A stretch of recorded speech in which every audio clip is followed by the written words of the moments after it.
She smiled for the camera, and cried when it turned away. To the world, Judy Garland was an endless light, a girl with braids and a gingham dress who carried us toward rainbows that never seemed to fade.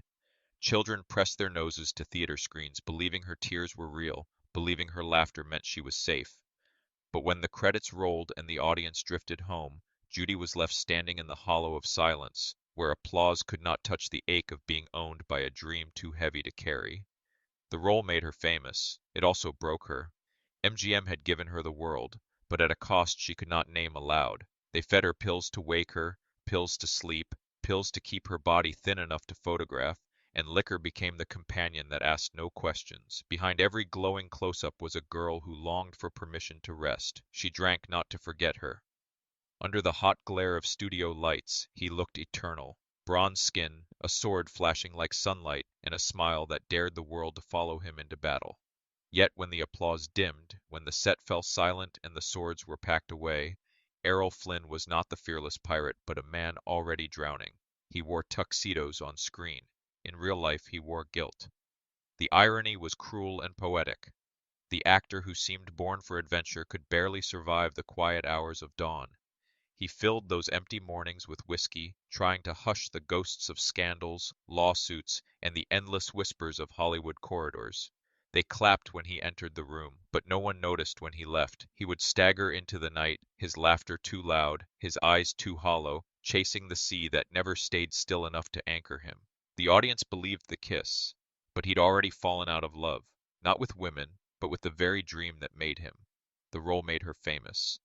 It all stes, broke her, and though it was his face on posters, the story was the same. He smiled for the camera, and cried when it turned away. No one dared ask. He never told, until it was too late. Like a pirate set adrift, Flynn became a legend carved in silver, yet carried by waves that refused him shore.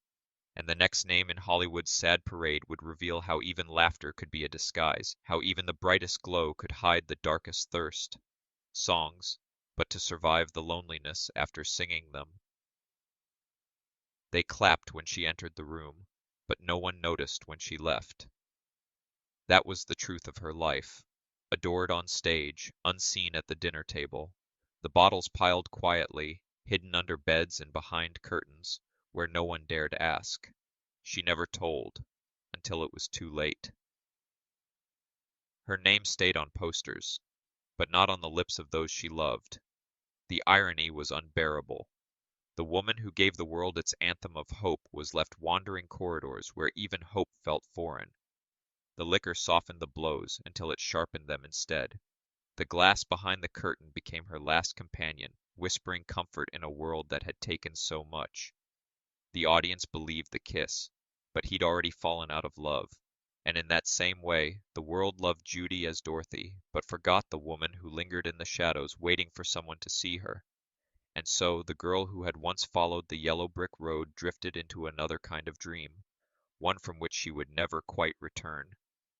Under the velvet hush of the theater, his voice could shake the rafters and summon ghosts from centuries past. Richard Burton did not merely speak Shakespeare, he lived it, bled it, burned it into every syllable.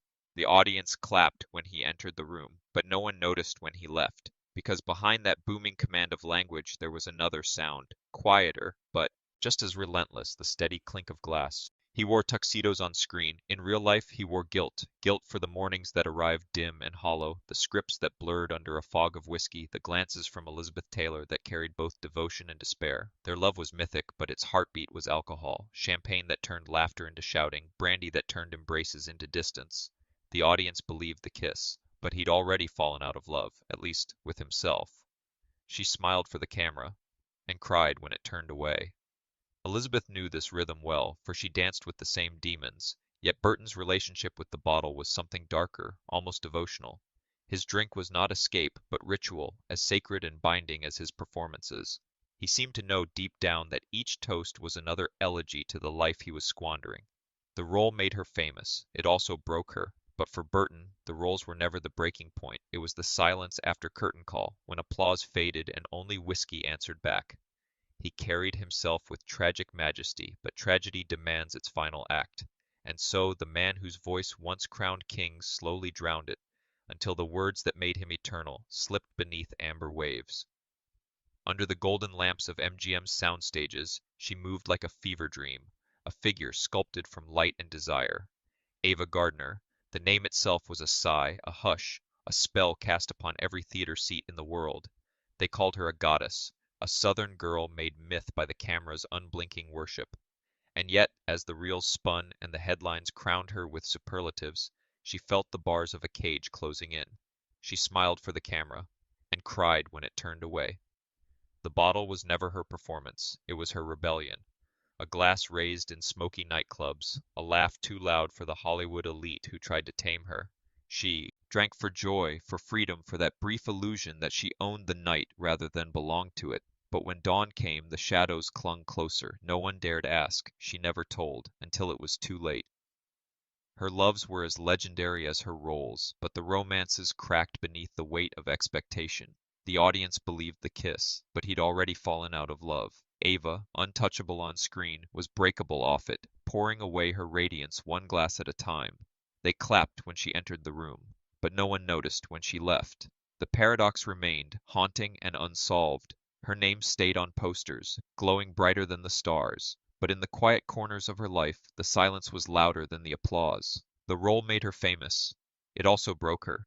And as the credits rolled on Ava Gardner's nights of laughter and sorrow, one truth lingered. She burned at both ends, and the flame was always hungry for more. He had a face that spoke louder than dialogue, a face that trembled with longing even in stillness. Montgomery Clift did not need words. The camera lingered, and the world understood. But mirrors are harsher than audiences, and after that night, the car crash that shattered his jaw, his cheek, and perhaps his soul, the reflection no longer matched the promise. He wore tuxedos on screen. In real life, he wore guilt. His drinking was never the roaring kind. It was not clinking glasses in grand ballrooms, nor laughter spilling over champagne. It was the quiet pour, the lonely rebellion of bourbon swallowed in silence. A desperate way of softening the truth that beauty fades, that genius is fragile, that even angels of cinema grow tired of their own shadows. Friends whispered that his eyes still carried brilliance. They clapped when he entered the room, but no one noticed when he left. The liquor dulled the pain, but it also blurred the edges of a life once lived in full focus. And so, glass by glass, the boyish star with soulful eyes slipped further into the shadows, until his smile belonged only to memory, and his silence told the rest. She smiled for the camera, and cried when it turned away. Tallulah Bankhead entered every room as if she owned it, a flash of wit and scandal wrapped in silk and sequins. Broadway lights bent to her voice, and audiences leaned forward, hungry for her sharp humor, the kind that cut both ways. He wore tuxedos on screen. In real life, he wore guilt, but Tallulah wore a bottle, a constant companion that promised courage and applause long after the final curtain fell. The role made her famous. It also broke her. She didn't hide her drinking. She flaunted it, a scandal for the ages, a martini in hand, and a laugh that rattled crystal chandeliers. Yet every joke carried a shadow. Every toast disguised a tremor. No one dared ask. She never told, until it was too late. Behind the glittering one-liners, behind the scandalous parties and headlines, Tallulah feared the quiet more than anything. The bottle filled the pauses, warded off the nights when mirrors reflected more than just her face. They clapped when she entered the room, but no one noticed when she left. Her name stayed on marquees, but not in the hearts of those who truly loved her. The laughter that once dazzled now echoed with emptiness. The sharp edges of her humor softened by fatigue, by loneliness, by the merciless passage of time. And as the lights dimmed and the party ended, the wit in whiskey lingered, a haunting promise that even brilliance could not banish sorrow. He stepped onto the stage, the spotlight catching every contour of a face both majestic and fragile, a mask that had fooled the world for decades.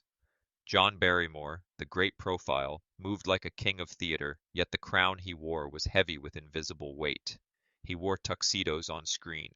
In real life, he wore guilt. The audience believed the lines he spoke, the passions he embodied, the tears he shed. But the man behind the curtain was slow, lie dissolving into the amber haze of whiskey. He joked about it, of course, with a sly grin that hid a tremor in his hand. "A drink?" he'd say, and the world laughed, applauded, and forgave. They clapped when he entered the room, but no one noticed when he left. Each toast, each laugh, each stage stumble carried the undertow of despair. He smiled for the camera and cried when it turned away. His soliloquies were immortal, but his mornings were mortal, shaking, hollow, haunted. The role made him famous. It also broke him. The irony was merciless. Here was a man who could breathe life into Hamlet's doubts, Macbeth's ambition, Lear's agony, yet could not save himself from the cruel tragedy of his own making. Her name stayed on posters, but not on the lips of those he loved. No one dared ask. He never told, until it was too late. And the legend of John Barrymore, like the smoke from his ever-present cigarette, lingered long after the light had faded, a haunting reminder that brilliance and ruin often dance too closely to tell apart. The camera loved him. It adored the stillness of his face, the perfect geometry of his raised eyebrow, the deadpan stare that could launch 1,000 laughs. He was the great stone face, the silent master of comedy who made the impossible look effortless. And yet away from the lights, the laughter, the applause that rolled like thunder in a theater, there was a different kind of silence, one that held the sharp tang of whiskey and the bitter smell of despair. They clapped when he entered the room, but no one noticed when he left. This passage is a poetic, emotionally layered exploration of Buster Keaton's life, focusing on the tension between his public persona and private struggles. It frames Keaton as a silent genius, whose on-screen invincibility masked profound personal suffering, particularly his dependence on alcohol as a refuge from a world that had forgotten him. The opening lines immediately establish the contrast between public perception and private reality. Buster Keaton's public persona was flawless. A man who could tumble down staircases, vault through windows, survive catastrophic falls without so much as a scratched smile. These lines emphasize his reputation as the great stone face, a performer whose physical comedy and stoicism seemed almost superhuman. The audience is led to believe in his invincibility, a perception reinforced by the meticulous timing and danger-defying stunts for which he was renowned. This sets up the central irony of the passage. The man who could survive any on-screen catastrophe could not survive the quiet, unrelenting pressures of life off camera. The passage then shifts to the private reality behind the myth. But the invincibility was only a trick of the camera. No one saw the nights that stretched endlessly behind closed doors, the evenings spent in shadowed corners of dim hotel rooms, bottles stacked like sentinels against an indifferent world. Here, the text contrasts the performative, visible triumphs with the hidden, painful routines of Keaton's personal life. The metaphor of bottles as sentinels conveys both protection and entrapment, suggesting that alcohol served as a companion while simultaneously imprisoning him. His laughter on screen is described as armor, while guilt and despair define his private existence. He wore laughter on screen. In real life, he wore guilt. This duality encapsulates the tragic tension between public adulate, Ion, and private suffering, a hallmark of celebrity narratives in Hollywood's golden age. The passage continues by framing alcohol as both a rhythm and a punctuation mark in his life. The sound of clinking glass was a secret rhythm to which his life moved, a hidden punctuation mark to a career that studios seemed intent on erasing. This personifies his drinking as a structured, ritualistic activity, almost musical, but ultimately destructive. The studios, which once celebrated his genius, are depicted as exploitative forces. They stole his freedom, reduced his silent poetry to cheap dialogue, eroding both his artistry and autonomy. The passage implicitly critiques the Hollywood system, portraying it as a machine that rewards performance while neglecting humanity. The imagery evokes solitude and isolation. The shadowed corners and dim hotel rooms create a sense of melancholy and abandonment. Keaton is framed as a pioneer left behind by an industry that moves too fast and forgets too quickly, a theme reflecting the broader displacement of silent-era performers after the advent of sound. The passage employs repeated motifs of concealment and silence, phrases like "she smiled for the camera" and "cried when it turned away," and "no one dared ask, he never told," until it was too late, reinforce the idea that personal suffering is hidden behind public performance. The text emphasizes the performative aspects of both comedy and concealment, suggesting that Keaton's artistry and his alcohol dependence are intertwined. Comedy masks despair, Stunts mask vulnerability, and a stone-faced persona masks emotional fragility. His carefully rehearsed falls and stone-faced grimace are not just comedic devices but survival strategies shielding him from the world while he internalizes his pain. The narrative continues to juxtapose fame with fragility. The role made him famous, it also broke him. Each toast in a dimly lit room was a confession of human fragility. Keaton's mastery of physical comedy, which seemed effortless to audiences, is paired with private rituals of despair, particularly alcohol consumption. These lines highlight the paradox of a public life of triumph and a private life of quiet suffering. The metaphor of falling and rising, central to his comedy, is extended into his personal narrative, emphasizing that while the physical falls could be executed with precision and artistry, the emotional and existential falls offered no such safety net. The studio's demands for spectacle and motion are contrasted with the lack of recognition or relief in private moments, reinforcing the isolating effects of fame. Alcohol is depicted as a dual force. It was both accomplice and adversary, promising relief while steadily eroding the very vitality that made his performances legendary. The text frames alcohol as a coping mechanism that temporarily alleviates pain but ultimately diminishes the qualities that made Keaton extraordinary. Each drink becomes an elegy, a quiet lament for lost freedom, diminished artistry, and the fading admiration of a society that has moved on. The repeated motif of bottles underscores both companionship and constraint, linking private dependency to the erosion of personal and professional fulfillment. The passage emphasizes the paradox of Keaton's genius. The audience believed in the laughter, the pratfalls, the seamless illusions. Yet the reality behind the illusions is one of loneliness and silent struggle. The line, "The silent clown," discovered that there is no comedic timing for the ache of a lonely heart, crystallizes the tension between performance and lived experience. Comedy provides no antidote for personal despair, as skill and artistry cannot shield one from human vulnerability. The camera captures mastery but not tremors, shadows, or inner pain, a poetic reminder that public perception often overlooks the emotional labor and suffering behind artistic genius. The narrative concludes with a reflective, melancholic tone, and yet, even in the quietest hours there was poetry in his stoicism. The greatest silent clown was drowning, yes, but he did so with the dignity of the stone face, the silent humor that never faltered on screen. This emphasizes the enduring nature of Keaton's legacy. Though he suffered, he maintained dignity, artistry, and silent resilience. The final lines, "No one dared ask," he never told, until it was too late, leaving behind the echo of laughter and the quiet riddle of the man who could conquer gravity on film but not despair in the shadows, frame his life as a paradox, an enduring public legend shadowed by private despair. The poetic phrasing leaves the audience with both admiration and sorrow, effectively blending homage, psychological insight, and narrative closure. Throughout the passage, literary devices reinforce the central themes. Contrast, irony, and repetition emphasize the dissonance between public and private lives. Metaphor and personification, e.g., bottles as sentinels, alcohol as both accomplice and adversary, convey emotional depth. The narrative balances admiration for Keaton's artistry with empathetic acknowledgement of his struggles, crafting a portrait that is both poignant and reflective. The passage also employs rhythmic, almost cinematic prose, echoing the silent film aesthetic of measured movement and visual storytelling.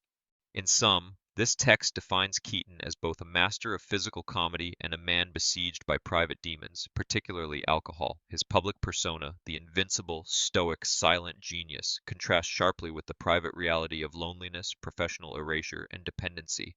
Alcohol emerges as both refuge and destroyer, while the studios symbolize an industry that rewards spectacle at the expense of humanity. The passage is a meditation on the human cost of artistic brilliance, blending narrative biography, poetic imagery, and reflective melancholy to honor Keaton's legacy while acknowledging the shadows that accompanied his fame. The piece leaves the reader with a haunting awareness of the fragility behind the laughter and the silent, ongoing struggle that defined one of Hollywood's most enduring figures.